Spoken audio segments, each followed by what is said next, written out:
बेमतलब की ये पोस्ट आती हैं कुछ भी, उनको वहीं पर स्टॉप कर दिया जाए। तो ये हमारा चीज है। और हम जितने भी हमारे दर्शक साथी जुड़े हुए हैं, खासकर शिक्षा मित्र और अनुदेशक, उनसे हम एक विनम्र अपील करना चाहेंगे, निवेदन करना चाहेंगे, ये जो ढेरों हम लोगों की झूठी खबरों को थंबनेल लगाकर ऊटपटांग वायरल खबरों को फैलाते हैं, वो सिर्फ अपनी अपनी रोटी सेक रहे हैं कि थंबनेल देखकर व्यू बढ़ेंगे। उनको हमारी आपकी भावनाओं से कोई लेना देना नहीं है, उनको सिर्फ अपना चैनल चलाना है।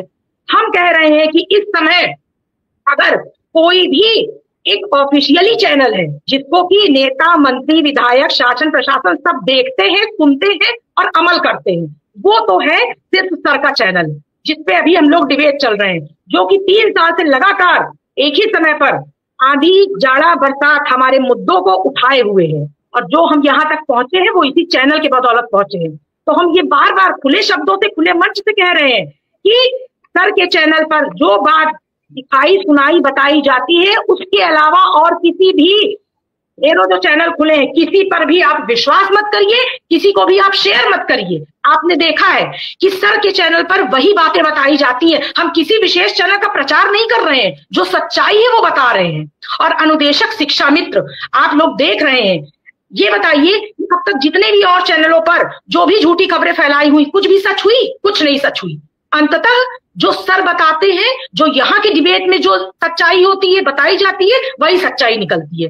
तो इतना तो आप सब लोग इतने दिन से विभाग को झेल रहे हैं, देख रहे हैं, आप समझदार हैं, क्यों झूठी अफवाहों पर खबर ले लेते हैं और फिर आशा उम्मीद पालते हैं, फिर कहते हैं कुछ नहीं हुआ? तो इस तरह ना करें।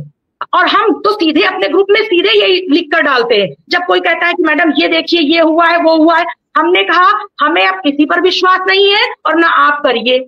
जिस दिन कोई भी शासनादेश लागू हो जाएगा तब माननीय की आदेश हो गया, और जिस दिन मानदेय वृद्धि आपके खाते में क्रेडिट हो जाए उस दिन मानिए कि मानदेय वृद्धि हो गई।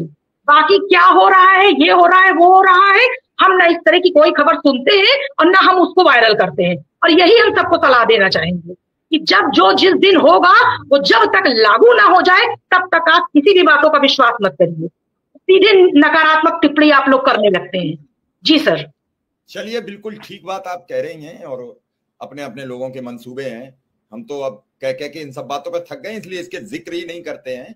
हम ये जिक्र इसलिए करते हैं, कल मैं किसी एक बड़े नोबेल पुरस्कार विजेता के साथ था। कल एक हाईकोर्ट की टिप्पणी थी जो बच्चियों और महिलाओं को लेकर बहुत भद्दी टिप्पणी थी। मैं, चूंकि मेरी बेटी भी है, मेरी पत्नी भी है, मेरी बहन भी है, मेरी माँ भी है, हो सकता है किसी की आत्मा नहीं आहत होती है, मैं तो बड़ा भावुक व्यक्ति हूं। मैंने उस व्यक्ति को ढूंढा जिस व्यक्ति को लेकर ये टिप्पणी थी। मैंने कुछ लोगों से संपर्क किया। कैलाश सत्यार्थी जी का फिर मेरे पास मैसेज आता है कि आप उस बिटिया को ढूंढ के लाओ, उसका केस हम लड़ेंगे, जो खर्च होगा सुप्रीम कोर्ट में। कल कम से कम 25 वकीलों की फौज लगी थी और जैसे ही उनकी तरफ से रिट दायर की गई तो सुप्रीम कोर्ट स्वतः संज्ञान ले लिया, क्योंकि उनका नाम है, नोबेल पुरस्कार विजेता है। अब उनका बोल देना ही किसी मुद्दे पर एक अहम कड़ी है। जब सुप्रीम कोर्ट स्वतः संज्ञान ले लिया तो वो रिट उसमें शामिल होने में पेच फंस गया, क्योंकि अब रिट शामिल होगी तो कुछ होगा। तब तक सुप्रीम कोर्ट ने, जो इलाहाबाद के जज साहब थे मिश्रा जी, जिन्होंने आदेश दिया था, वो आदेश ही रिजेक्ट कर दिया। ये होता है। तो जब कल उनसे चर्चा हुई तो बोले कि मैं तो पिछले कई दिनों से ये खबर पढ़ रहा हूं मिश्रा जी की आप जो मेहनत कर रहे थे वो कामयाब हो गई। हमने, क्या हुआ सर? क्योंकि मैंने तो कई दिन पहले पढ़ लिया कि 25,000 मिल गया है। मैंने कहा सर वो सब फर्जी मामला है, कुछ नहीं मिल गया है। तो बोले अभी तो मैं 15 दिन का टूर है, मैं बाहर जा रहा हूं,